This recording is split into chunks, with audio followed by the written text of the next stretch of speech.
Like brand new. I know. Our friends coming? Caltrain's soft start of their electric train service allowed me to take a ride from Mountain View to San Francisco and back again.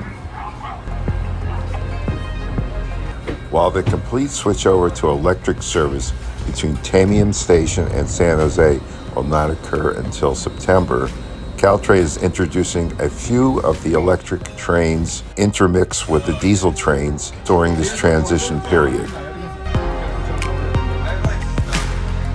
The new faster Caltrain schedule cannot be implemented until full electric service is realized.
Say hello.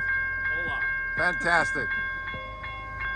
I saw these trains being made in Salt Lake City. So did I. Yeah, I got to go back there. yeah, I got on the test track at Pueblo. yeah. We got this thing, this particular set. We did it. No, Probably particular this set. one, yeah, This because it was the one. first one on the test track. We got it to very fast speed. Yeah. All right, have a good one. So, All right. sayonara.